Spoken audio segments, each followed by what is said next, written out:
Marcus Chen stood at the docking port of Waypoint 7, watching the cargo scanners check his shipment containers. 20 years had passed since the war ended. 20 years since he wore the uniform of Earth's military forces.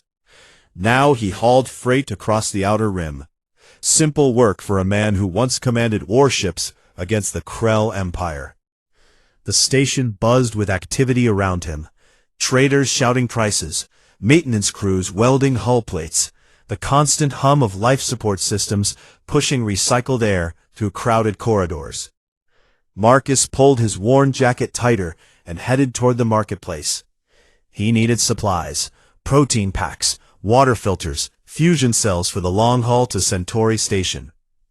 The market sprawled across 3 decks of Waypoint 7, a chaotic mess of species from a dozen worlds, all trying to make deals or steal credits. Humans mixed with Arcturians, their blue skin gleaming under harsh station lights. Quellic merchants chirped from their stalls, selling tech salvaged from derelict ships. Even a few Krell moved through the crowd now, something unthinkable during the war. Marcus kept his head down and moved through the press of bodies. He was halfway to the water filtration stall when the marketplace went quiet. It happened fast. One moment noise and chaos, the next moment silence spreading like ice across water. Marcus looked up. A Krell warrior stood directly in his path. The alien towered 8 feet tall, his 4 arms hanging at his sides in a posture Marcus recognized from the war. Ready, but not hostile. Ceremonial scars covered the Krell's chitinous face, marking him as a veteran of many battles. His mandibles clicked slowly, a sign of careful thought among his species. Every eye in the marketplace watched them now. Humans backed away slowly. Other species froze where they stood. The Krell warrior's black eyes fixed on Marcus with unsettling focus. "Captain Marcus Chen," the Krell said in heavily accented standard, "the unbreakable, victor of Kepler 442b. Marcus felt his muscles tense, old instincts from the war flooding back. His hand moved unconsciously toward where his sidearm would have been 20 years ago. "I don't use that rank anymore," Marcus said carefully. "You will come with me," the Krell continued, ignoring Marcus's words. "I don't think so," Marcus replied. He shifted his weight, ready to move if this turned violent. The Krell's mandibles clicked faster now. Frustration, maybe anger. "You must," the alien insisted. "I must do nothing," Marcus said.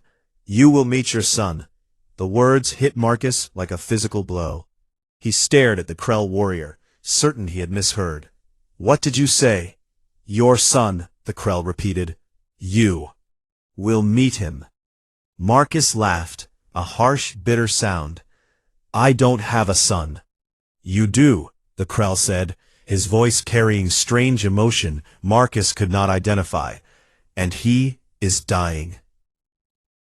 The marketplace remained frozen, dozens of beings listening to this impossible conversation. Marcus studied the Krell warrior more carefully now. The alien wore ceremonial weapons, a honor blade at his hip, traditional armbands marking him as some kind of guardian or protector. This was not a warrior prepared for combat. "I think you have the wrong human," Marcus said, though something cold settled in his stomach. "No," the Krell said, stepping closer. "I am Tharaxul, guardian of the 4th house, and I have searched 3 years to find you, Captain Marcus Chen. Genetic pattern match confirmed by Krell Medical Archives." "That's impossible," Marcus said, but his voice sounded weak even to his own ears. Tharaxul reached into a pouch at his side and pulled out a small data chip. He held it out to Marcus with one of his lower arms.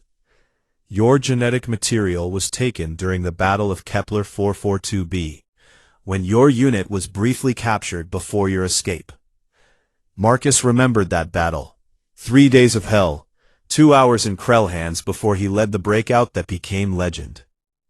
"You took blood samples," Marcus said slowly, understanding beginning to form. "Tissue samples," Tharaxul corrected. "Hair, skin, blood, The medical teams wanted to understand human resilience, human adaptability. That was 20 years ago. Yes, Therixul said. They created him 17 years ago. The words hung in the recycled air of the marketplace. Marcus felt dizzy. Created? He asked. Therixul's mandibles clicked in what might have been shame. A hybrid, the Krell admitted. Krell and human genetic material combined. An experiment to produce soldiers with Krell strength. And human tactical flexibility. You're saying you made a child in a lab? Marcus demanded, anger rising now. You created a person as a weapon? Yes, Therixul said simply. And now that person is dying. Why should I care? Marcus asked, though even as he said it, he felt the words were wrong. Because he is your son, Therixul said. Blood of your blood, regardless of how he came to be. Because he has your eyes, your stubbornness, your refusal to break. Because only human medical knowledge can save him now. Our scientists do not understand human DNA well enough to fix what they created. Marcus stared at the towering alien warrior. Around them, the marketplace remained silent, every being watching this moment. Why would you help him? Marcus asked. If he was just an experiment. Something changed in Therixul's posture, a softening Marcus would not have thought possible for a Krell. I was assigned to train him, the warrior said quietly. I was told to forge him into a weapon. Instead, I watched a child struggle every day with what he was, with what they made him. I watched him fight to survive when others said he should not exist. I watched him become strong, despite the hate directed at him from my people. I ask you now, human warrior, for help I do not deserve to receive. I ask for mercy I would not have shown you during the war. But I ask because he is innocent of the crimes committed to create him. Marcus closed his eyes, his mind racing. This was insane. A son he never knew existed, created in some Krell laboratory from stolen genetic material. A hybrid being that should not exist.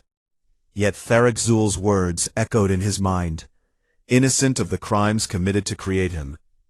If I come, Marcus said slowly, and that's a big if, how do I know this isn't a trap? How do I know you won't just kill me once we're on your ship? Therixul reached up and removed his ceremonial blade from its sheath. He held it across all four palms, offering it to Marcus. A Krell gesture of absolute trust Marcus had only seen once during peace negotiations. You know our customs, Captain, Therixul said. A warrior does not surrender his blade except to those he trusts with his life. Take it, Therixul said. If I betray you, use it to take my head. Marcus reached out slowly and took the blade. It was heavy, designed for Krell strength, and it hummed with some kind of power field.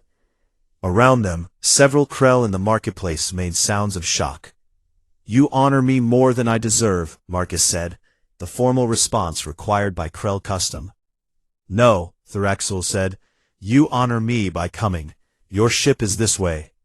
Marcus followed the Krell warrior through the parting crowd, his mind spinning with impossible thoughts. Somewhere on a Krell warship, a boy was dying. A boy who had Marcus's genetic code, Marcus's eyes. A son he never chose to have, created as a weapon in a war that ended before he was born. Marcus gripped the ceremonial blade tighter and walked toward his future, uncertain and afraid, but unable to turn away. Behind them, the marketplace slowly came back to life. Traders and travelers, already spreading the story of what they had witnessed. A human war hero and a Krell warrior. Ancient enemies, walking side by side towards something none of them could understand. The Krell warship hung in orbit, above Waypoint 7, like a predator waiting to strike. Marcus watched it grow larger, through the viewport of the transport shuttle, his stomach tight with old memories.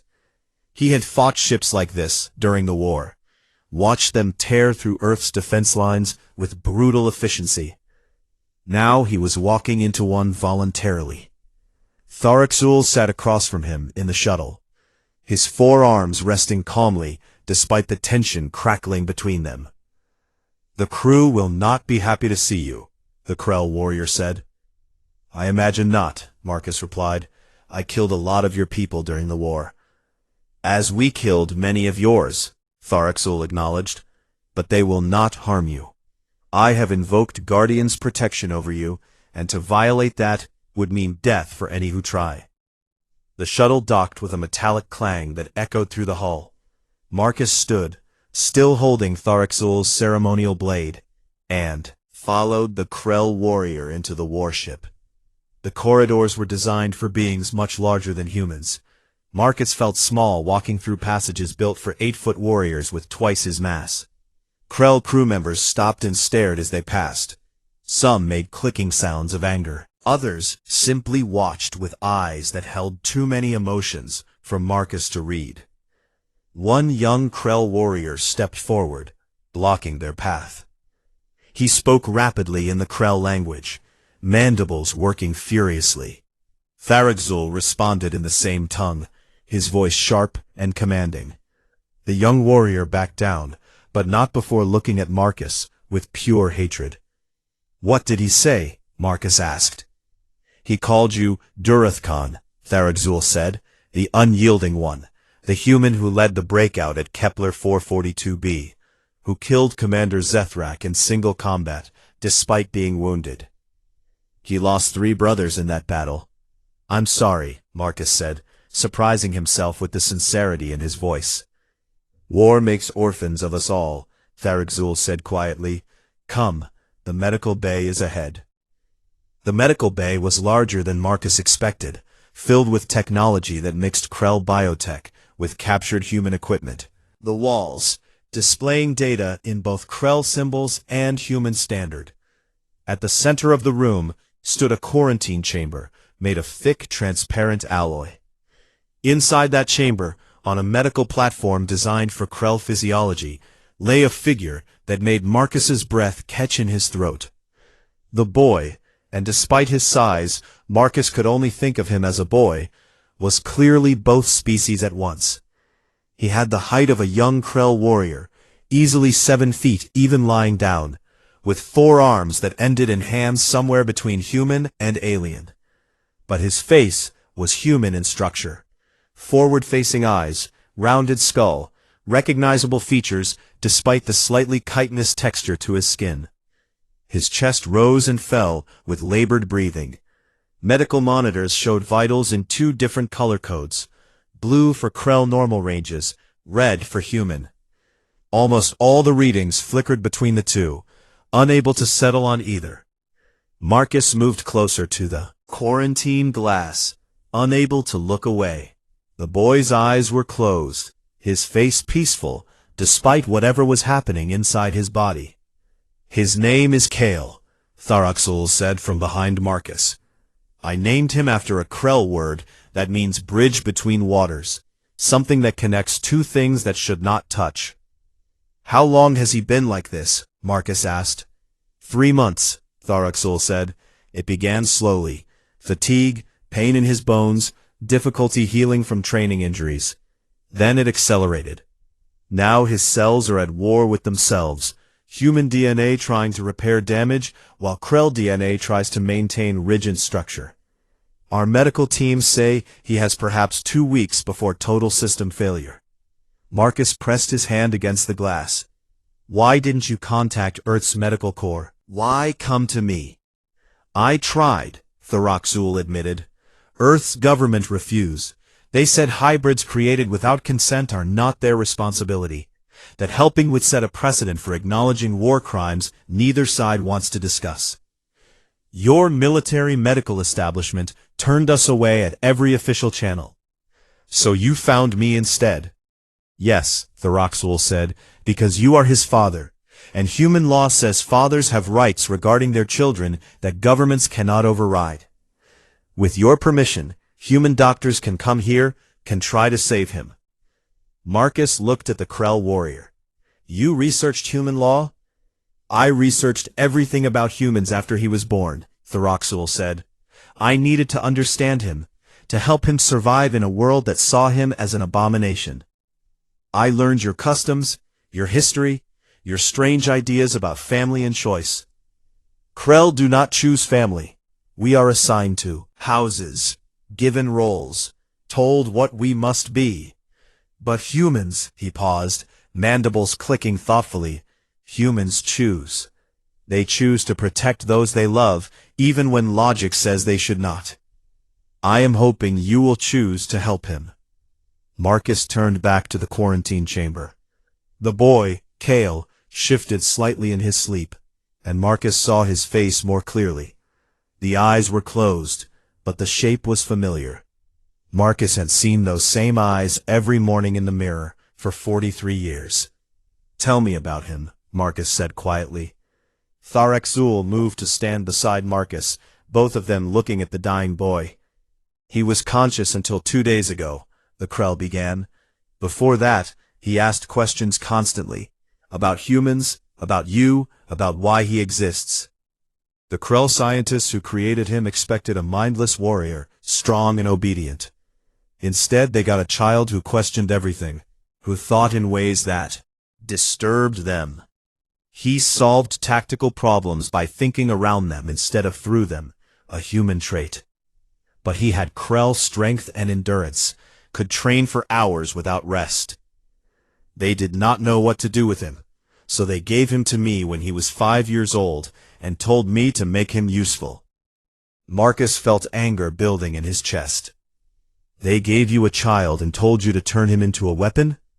Yes, Tharexul said without shame, and I tried. I am a warrior. I know only how to create warriors. But he was different. One day during training, when he was 10 years old, I struck him hard enough to break bones, standard Krell training methods. He should have submitted, should have shown weakness. Instead, he got up and came at me again. I hit him again, he got up again. 7 times he fell, 7 times he stood. Finally, I asked him why he would not yield. He looked at me, with your eyes, and said, because yielding means accepting that I am what they made me, and I want to choose what I become. Tharexul raised one of his arms, showing long scars across the chitinous plating. He gave me these during that training session. A 10-year-old hybrid child who would not stop fighting, even when every logical calculation said he should. That is when I knew he had your spirit, Captain Chen. That is when I stopped seeing an experiment and started seeing a person. Marcus felt something crack inside his chest, some wall he had built around himself over 20 years of running cargo and avoiding connections. How do I know he even wants me here? Marcus asked, his voice rough. How do I know he cares about meeting some human who contributed DNA he never asked for? Because he talks about you, Tharexul said simply. Every story I told him about the war, every mention of the human tactics that frustrated our commanders, he wanted to know more. When I finally told him who his genetic father was, he asked me to find you. He said he needed to know if human courage was real or just propaganda. He needed to know if the man whose eyes he shared was worth the hope he felt every time he looked in a mirror. Marcus closed his eyes. A son. An impossible created son who existed because of war crimes and genetic experimentation. A son who was dying while Marcus stood here trying to decide if he had the courage to be what this boy needed. Can your medical team keep him stable long enough for me to contact help? Marcus asked. Yes, Tharexul said. The quarantine systems are slowing his decline. Then do it, Marcus said, pulling out his comm unit. I know someone who might help. Someone who never cared much for government rules when lives were at stake. He activated the comm and waited through the connection lag. Screen. Marcus felt relief flood through him. Dr. Yuki Tanaka looked older than he remembered. Her hair more gray than black now, but her eyes were still sharp and intelligent. Marcus Chen, she said, surprise evident in her voice. I heard you were hauling freight in the Outer Rim. What could possibly make you contact me After 20 years. I need your help, Yuki, Marcus said, and it's going to sound insane. Try me, she replied. I have a son, Marcus said, a hybrid, created by the Krell from my genetic material during the war. He's dying from genetic rejection, and only human medical knowledge can save him. Can you come?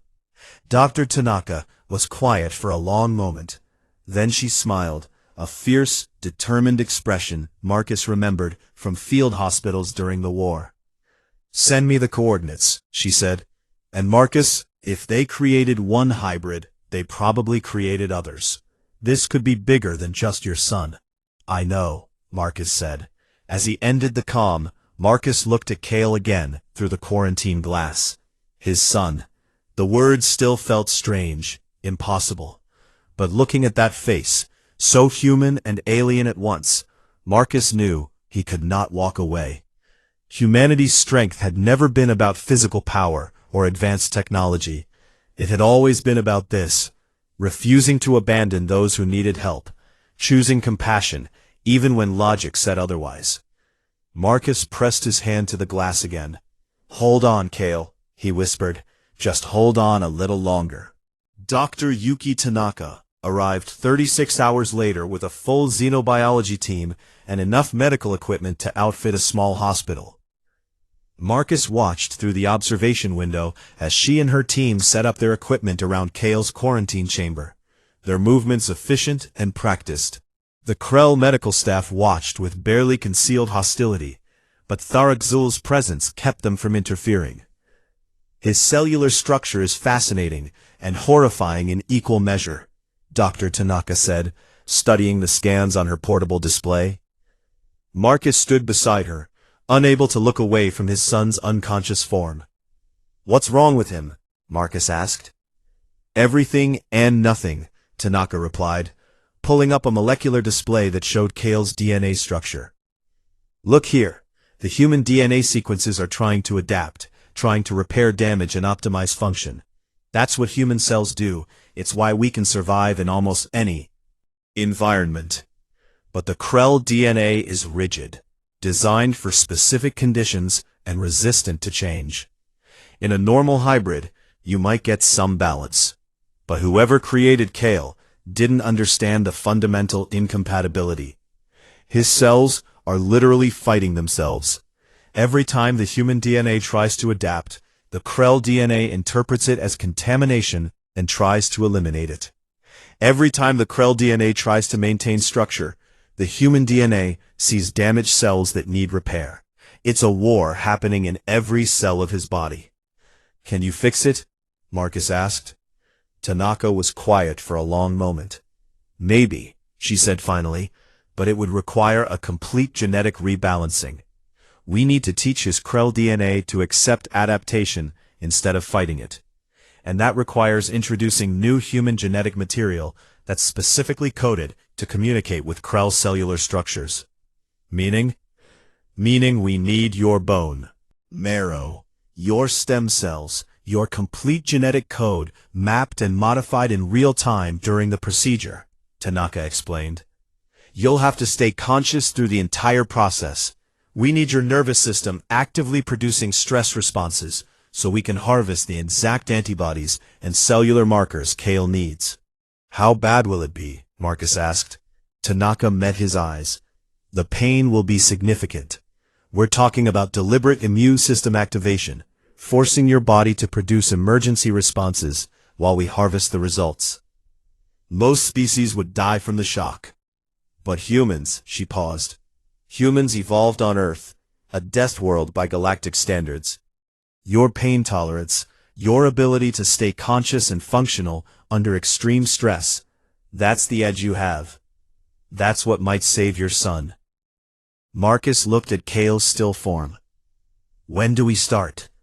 Marcus, Tanaka said carefully, you need to understand what you're agreeing to. This will be 36 hours minimum of continuous agony while we keep you conscious and responsive. There's no guarantee it will work. There's a significant chance you could die. He's my son, Marcus said simply. They made him from my DNA without asking, turned him into a weapon without caring what that would do to him. The least I can do is try to give him a chance at life. Tanaka studied Marcus's face for a long moment, then nodded. Your medical team during the war always said you were the most stubborn human they'd ever met. I guess they were right. She turned to her team. Begin setup. We start in 2 hours. Marcus spent those 2 hours with Theraxul, learning more about the sun he never knew he had. They sat in a small observation room overlooking the medical bay. Tell me more about him, Marcus said. Theraxul's mandibles clicked softly. When he was young, he asked why he had to train to fight, the Krell began. I told him it was his purpose, what he was created for. He asked who decided that purpose. I said the scientists, the military commanders, the Empire decided. He looked at me and asked, did anyone ask me what I wanted to decide? Theraxul paused, his 4 hands gripping the armrests of his chair. That question haunted me, he continued. Krell do not ask such things. We are told our role, and we fulfill it. But this child, this hybrid, he thought in ways my people cannot. He questioned everything. Did he have friends? Marcus asked. No, Theraxul said quietly. The other Krell younglings feared him, called him the Broken One, the Contaminated. Human children were not available. Your people and mine do not mix socially. He was alone except for me. I tried to be what he needed, but I am a warrior, not a parent. Because fighting was all I knew. Marcus felt a deep ache in his chest. What did he want to be, he asked, if he could have chosen? Theraxul made a sound that might have been Krell laughter. He wanted to explore, the warrior said. He would watch star maps for hours, asking about the unexplored regions beyond the rim. He said he wanted to find places where no Krell or human had been, where he could just be himself, without anyone telling him what that self should be. He sounds like he has a good heart, Marcus said. He does, Theraxul agreed. Despite everything done to him, despite the hatred he faced, he remained curious and hopeful. That is what I do not understand about him, how he maintains hope when logic says he has no reason to hope. That's the human part of him, Marcus said softly. We're stupidly optimistic as a species. We see impossible odds and somehow convince ourselves we can win anyway. Theraxul said, I have seen this in battle. Human warriors who should surrender instead charge forward. I thought it was madness during the war. Now, watching Kale, I think perhaps it is the greatest strength your species possesses. Dr. Tanaka appeared in the doorway. We're ready, Marcus, she said. Marcus stood, feeling his heart rate increase. One more question, he said to Theraxul. Why did you really search for me? You could have let him die, ended the embarrassment to your people, closed a dark chapter of war crimes. Theraxul stood as well, all 4 arms moving in a gesture of profound respect. Because he asked me to find you, the Krell said. 3 months ago, when he first began showing symptoms, he said, if I am going to die, I want to know if my father would have wanted me to exist. He needed to know if you would have chosen him, had you been given the choice. I am here so you can answer that question, even if he cannot hear it. Marcus felt tears threatening. He blinked them back. Let's make sure he can hear my answer himself, he said. The medical bay had been transformed into something between a hospital and a laboratory. Marcus lay on a specialized table that Tanaka's team had modified to accommodate human physiology. Around him, monitoring equipment hummed and beeped, tracking his vital signs. Kale's quarantine chamber had been moved closer, positioned so Marcus could see his son throughout the procedure. Last chance to back out, Tanaka said, checking the connections to the bone marrow extraction points. Not a chance, Marcus replied. Stubborn to the end, Tanaka muttered, then spoke to her team. Begin initialization sequence. The first sensation was cold, chemicals flooding into Marcus's bloodstream through multiple IV lines. Then came the pressure, as the bone marrow extraction needles positioned themselves against his hip bones, sternum, and spine. "We're about to activate your immune system artificially," Tanaka explained, her voice calm and professional. "Your body is going to think it's under attack from multiple sources simultaneously. Stay conscious, stay focused on my voice, starting in 3, 2, 1. The pain hit like lightning through every nerve. Marcus's body convulsed, muscles locking as his immune system went into crisis mode. "Heart rate elevated but stable," someone called out. "Neural activity showing consciousness maintenance." "Good, Marcus, good," Tanaka said. "Your body is doing exactly what we need. Now we harvest the stress markers." Time became meaningless. Marcus existed in a world of pain that had no beginning or end. His human nervous system kept him conscious, despite agony that would have killed most species. He focused on Kale's face, visible through the quarantine glass. He focused on why he was doing this. Hours passed. Marcus didn't know how many. The medical team worked around him, extracting cellular material, processing it, preparing the injections for Kale. Krell medical staff watched in silence, witnessing something they had never seen, a human voluntarily enduring torture to save another being. 20 hours in, Tanaka's voice seemed to come from far away. "You're doing incredible, Marcus. We're almost at critical mass for the treatment." Marcus tried to speak, but only managed to groan. "Don't talk," Tanaka said quickly. "Save your energy. We need you conscious for another 16 hours minimum." 16 hours. Marcus focused on breathing, on staying present, on not letting the darkness at the edges of his vision pull him under. He thought about Kale growing up alone, called broken and contaminated. He thought about a child asking if anyone had asked him what he wanted. He thought about stubborn human hope in the face of impossible odds. "Beginning Kale's treatment now," Tanaka announced. Through pain-blurred vision, Marcus watched as Tanaka's team began injecting the processed material into Kale's IV lines. The boy's monitors immediately began showing changes. Heart rate fluctuating, cellular activity spiking. "Come on, kid," Marcus whispered through gritted teeth. "Show them what human DNA can do." Happened. Then Kale's body began to seize. Alarms shrieked across the medical bay. "He's rejecting it," someone shouted. "The Krell's cellular structure is fighting back harder than predicted." "We need to stop," another voice called. "Both patients are crashing." "No," Marcus forced the word out. "Don't stop."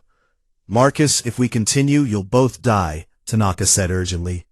"Listen to me," Marcus said, each word an effort. "Kale, if you can hear me, you've got human DNA. That means you can adapt. You can survive anything. You just have to choose to keep fighting. Don't let their programming win. Choose to live." Marcus didn't know if his words reached Kale through the quarantine chamber and the boy's unconscious state. But he kept talking anyway, kept fighting to stay conscious, kept refusing to yield. Because that's what humans did. They adapted, they endured, they chose hope over logic. In Kale's cells, in the hybrid DNA that made him both species and neither, something remarkable began to happen. The human genetic code started teaching the Krell code how to adapt instead of resist. Cell by cell, the two incompatible systems found balance.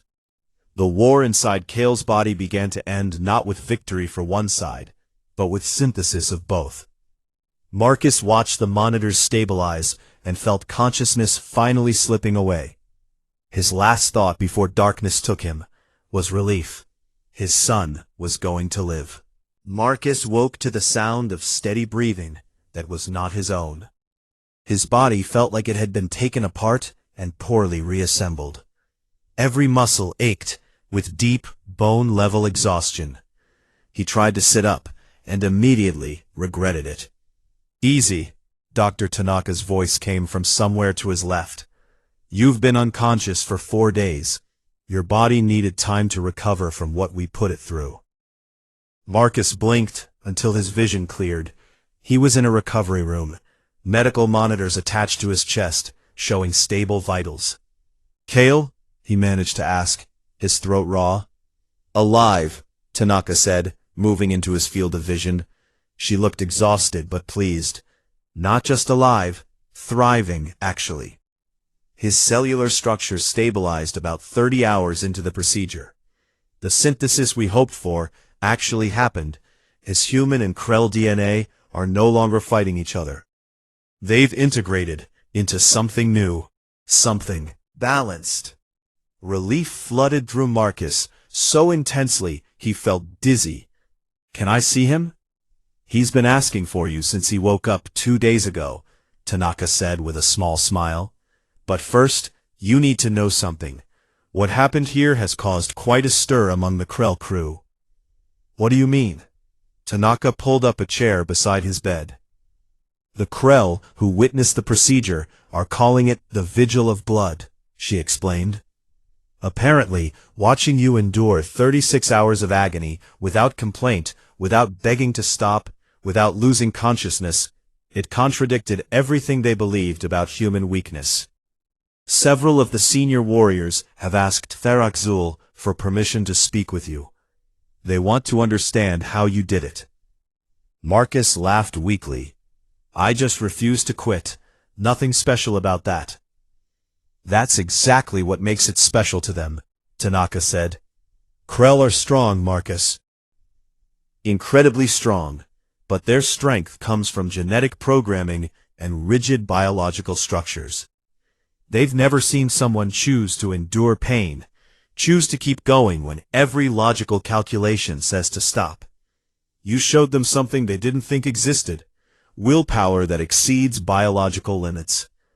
I just wanted to save my son, Marcus said quietly. I know, Tanaka replied. And that's the other thing that's shaking their worldview. You did this for a child you'd never met, a child created against your will. Krell don't have that kind of emotional bond. They have duty, honor, assigned roles, but choosing to suffer for another being without obligation, that's alien to them. A soft knock on the door interrupted their conversation. Tharaxul entered, his massive frame somehow seeming less threatening than before. Captain Shen, the Krell warrior said, his mandibles clicking, in what Marcus now recognized as relief. You have honored me beyond measure. I honored my son, Marcus corrected, not you. Yes, Tharaxul agreed. But in doing so, you have shown me what it means to be a father, something my people do not truly understand. Krell lay eggs in communal hatcheries. Younglings are raised by assigned guardians based on genetic caste. I was assigned to Kale, but you chose him. There is profound difference. Marcus slowly sat up, ignoring the protest from his muscles. Can I see him now? He is waiting, Tharaxul said. The walk to Kale's room took longer than it should have, because Marcus's legs were still weak. Tanaka and Tharaxul flanked him, ready to catch him if he fell. The corridors of the Krell warship felt different now. The crew members they passed stopped and made gestures of respect that Marcus didn't fully understand. Some touched their primary hearts. Others lowered their eyes. They acknowledge your strength, Tharaxul explained quietly. You have earned their respect through trial. They reached a door that slid open to reveal a recovery room, similar to Marcus's own. Kale sat on a reinforced medical bed, his forearms moving restlessly as he examined his own hands with fascination. He looked up as they entered, and Marcus saw his own eyes staring back at him from an alien face. For a long moment, neither of them spoke. Marcus took in every detail: Kale's height, the chitinous texture of his skin, the forearms that ended in hands with too many fingers. But also the human bone structure visible beneath, the expressive face, the way those familiar eyes showed curiosity and hope and fear all at once. Hello, Marcus said finally, because he couldn't think of anything else to say. Hello, Father, Kale replied, his voice deep like a Krell's, but carrying human inflection that made the formal word sound tentative, questioning. Marcus moved closer, each step feeling momentous. "How are you feeling?" "Strange," Kale admitted. "Dr. Tanaka says my cells are balanced now, that the human and Krell parts of me have stopped fighting. But I feel different, stronger somehow, like I can think more clearly than before." "That's good," Marcus said. He reached the bed and stood there awkwardly, unsure what to do. Kale solved the problem by extending one of his 4 hands. Marcus took it, feeling the hybrid grip, strong but careful. "Thank you," Kale said quietly. "Theraxul told me what you did, how long you endured pain to save me. He said no Krell would have done such a thing for someone they did not know." "You're my son," Marcus said simply. "Knowing you or not knowing you doesn't change that." Kale's eyes, Marcus's eyes, grew brighter with unshed tears. "They told me you might reject me, that humans would see me as a monster, an abomination created from stolen genetics. Theraxul said he didn't know if you would help or if you would hate me for existing." Marcus felt anger surge through him, not at Kale, but at everyone who had made this child doubt his worth. "Listen to me," Marcus said firmly. "You are not an abomination. You're a person who was created in a horrible way by people who did horrible things. But that's not your fault, and it doesn't define your worth. You exist now, and you have every right to live and be whoever you want to be." Kale made a sound that was half sob, half laugh. "Theraxul was right about you," he said. "He told me you were stubborn and refused to accept defeat. He said if anyone could survive the treatment procedure, it would be you. Because humans don't know when they're supposed to give up." "We're a stubborn species," Marcus agreed, allowing himself a small smile. "So are Krell," Kale said, "which means I'm probably double stubborn." "Probably," Marcus said, and found himself smiling more widely. They talked for hours. Marcus told Kale about Earth, about oceans and mountains, and cities that grew like forests. Kale told Marcus about growing up on Krell warships, about training sessions and late nights studying star maps. They talked about the war, carefully at first, then more openly as they realized they could discuss the pain without blaming each other. "I always wondered if you would have wanted me," Kale said at one point, his voice soft. "If someone had asked you before they created me, would you have said yes?" Marcus thought about the question seriously.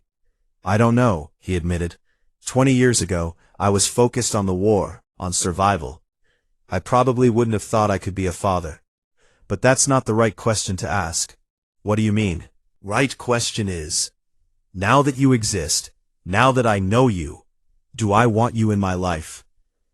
Marcus met Kale's eyes, and the answer to that is absolutely yes. "You're brilliant and brave, and you survived impossible odds. Any father would be proud to call you his son." Kale's 4 hands moved in a complex gesture that Marcus didn't recognize. "That is the Krell gesture for profound gratitude," Tharaxul said from the doorway. Marcus had forgotten the warrior was still there, standing guard. "It means, you have given me something I did not know I needed, but cannot live without." Over the next 3 days, as Marcus and Kale continued to recover, word spread throughout the Krell fleet about what had happened.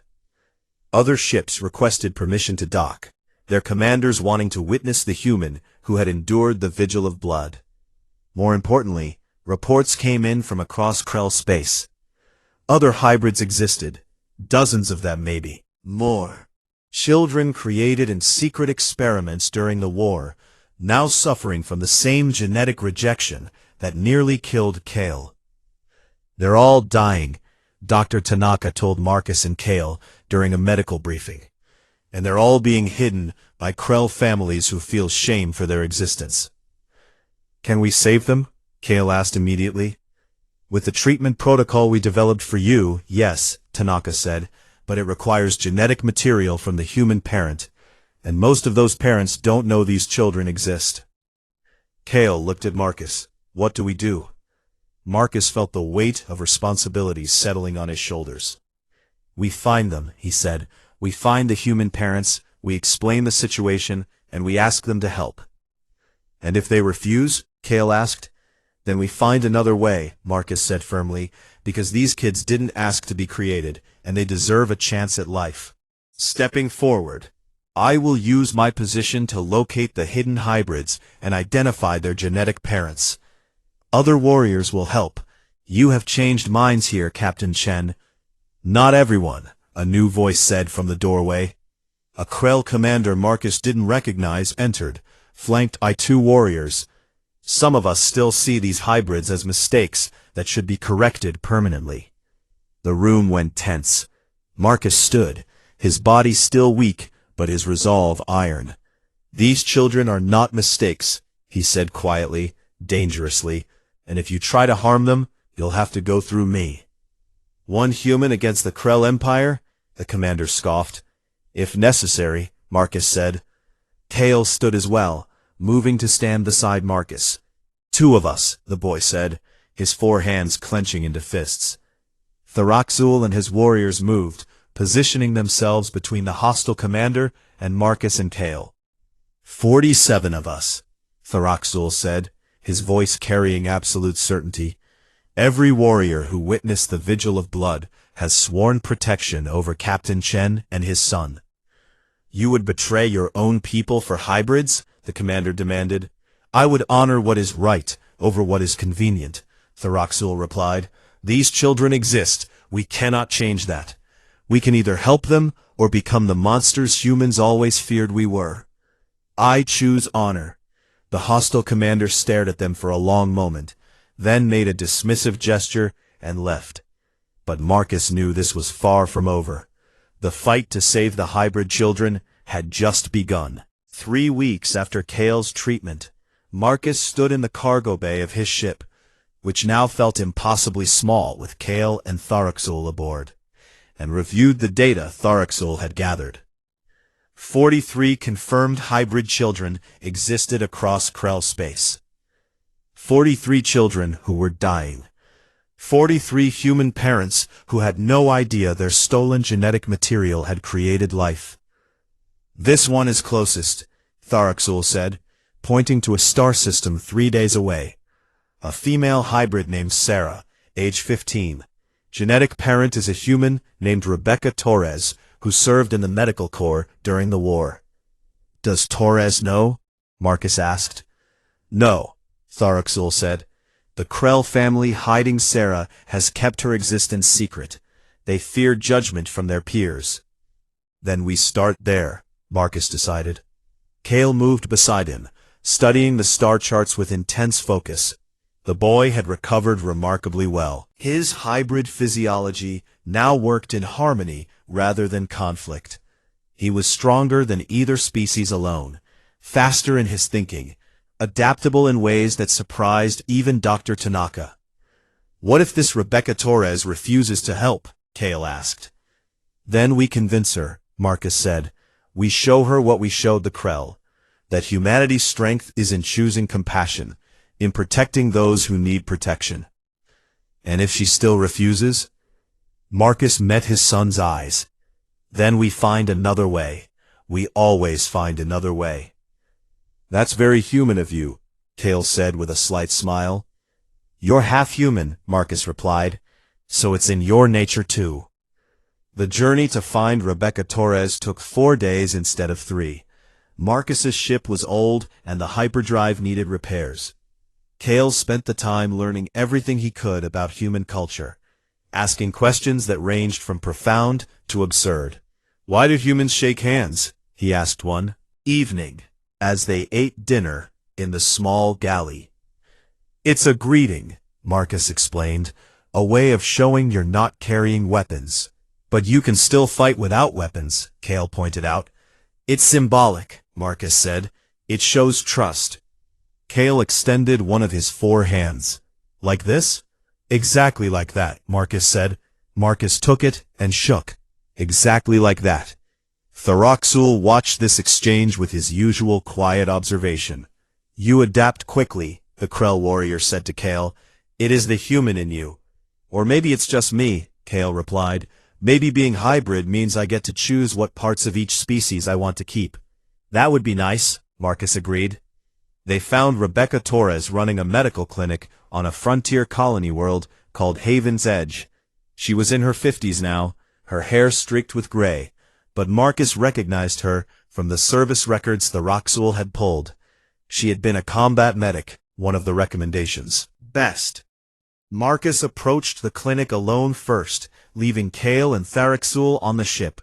He didn't want to overwhelm her.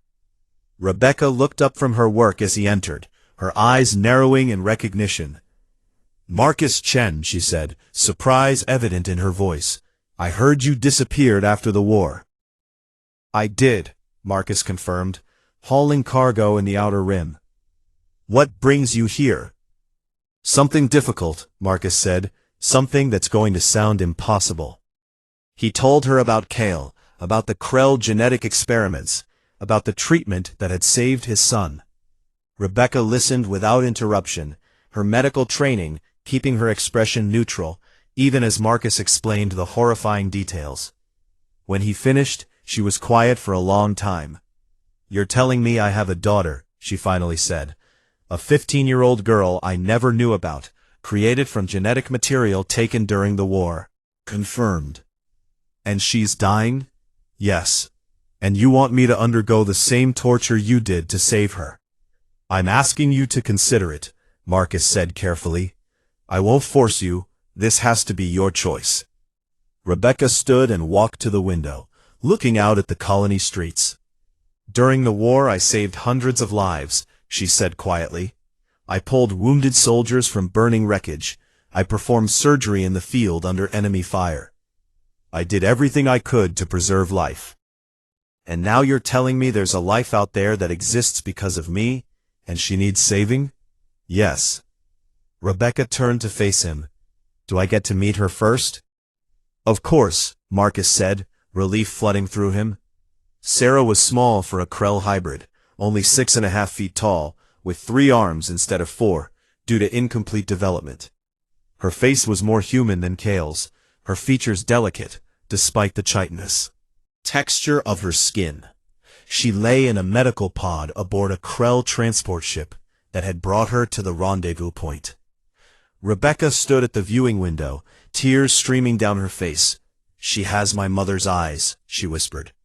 "I wondered about that," Marcus said quietly, standing beside her, "if genetic memory could carry something like eye shape across generations." "It's not supposed to work that way," Rebecca said, "but looking at her, I see my mother, my grandmother. I see family." She pressed her hand against the glass. "What's she like?" The Krell guardian assigned to Sarah, a female warrior named Ziraketh, stepped forward. "She is curious," Ziraketh said in accented standard, "always asking questions about the stars, about other worlds. She draws pictures constantly, something no pure Krell would do." "She draws?" Rebecca asked. "Yes," Ziraketh confirmed, "images of places she has never seen, but imagines might exist."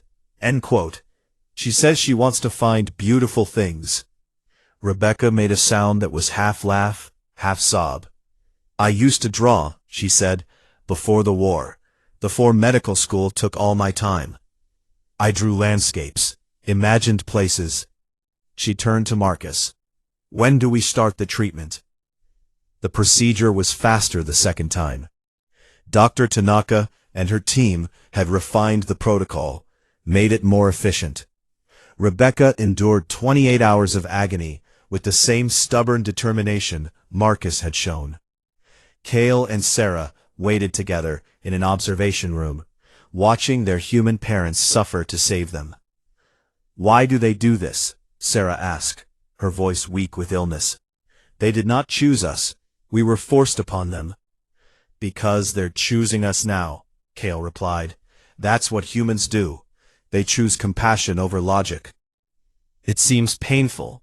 "It is," Kale agreed. "But my father told me that choosing to care about someone is always worth the pain it might bring."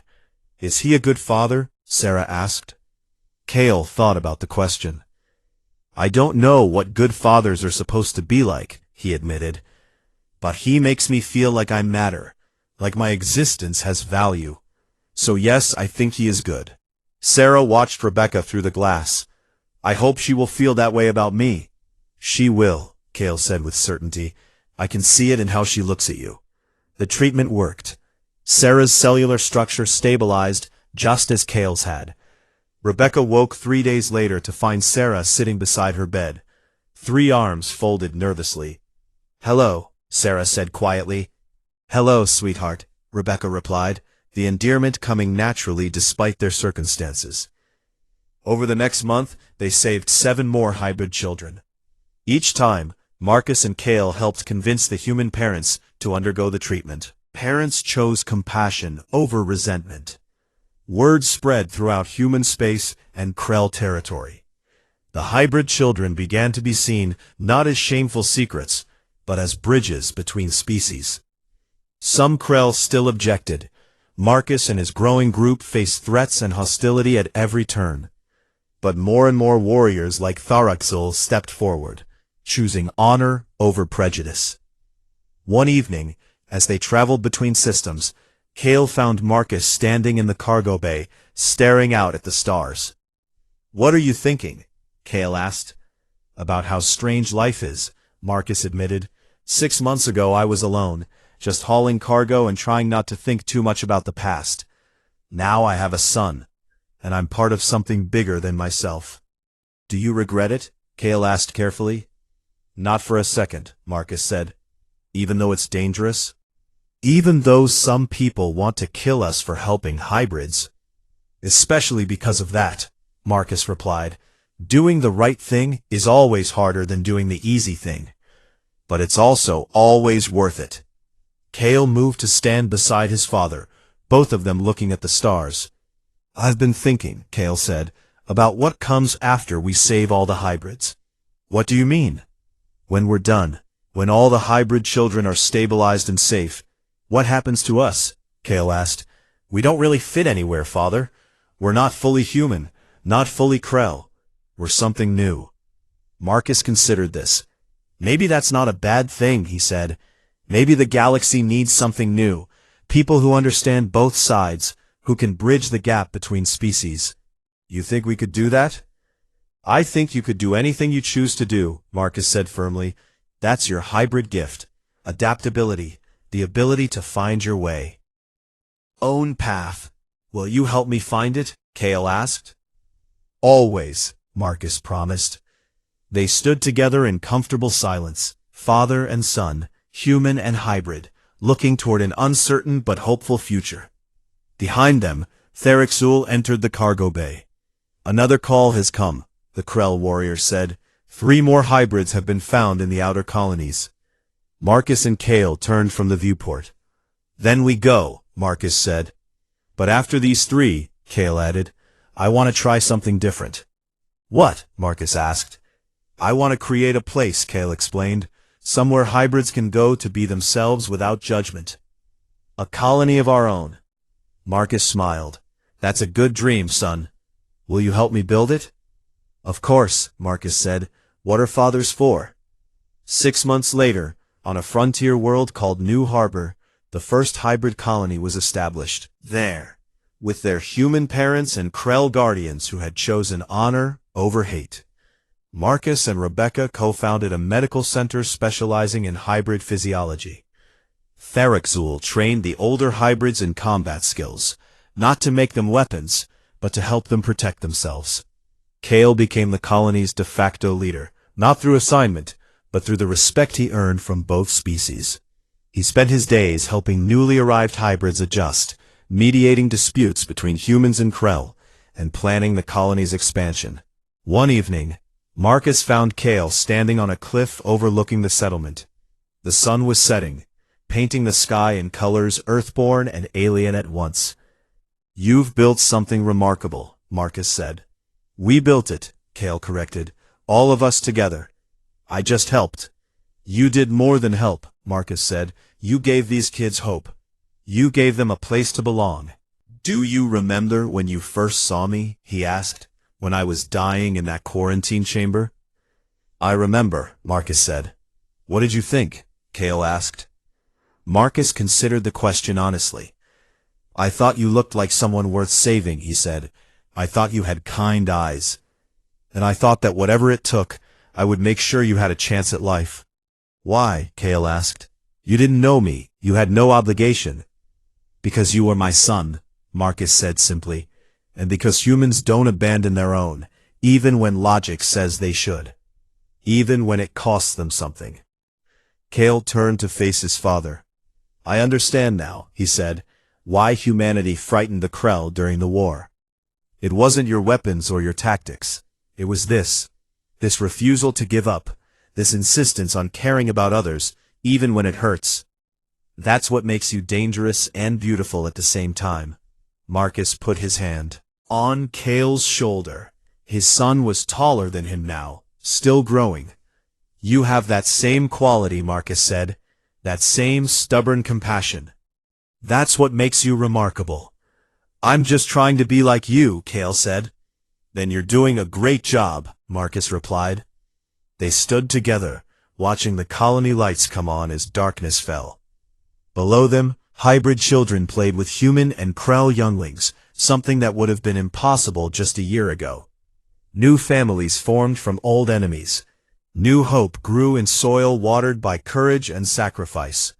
Father, Kale said quietly, thank you. For what? For choosing me, Kale said, for showing me that family isn't about blood or genetics or where you come from. It's about who you choose to stand beside. Marcus felt tears in his eyes, something that happened more often since Kale came into his life. You don't need to thank me for that. Loving you is the easiest thing I've ever done. Kale smiled, a hybrid expression that was uniquely his own. Then I'll thank you anyway, he said, because that's what sons do. They stood together as the stars came out, father and son, watching the future unfold before them. A future built on the most human quality of all, the stubborn, illogical, beautiful choice to care for one another.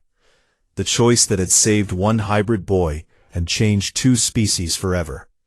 The choice that proved humanity's greatest strength was not in their ability to fight or survive, but in their endless, relentless capacity to love.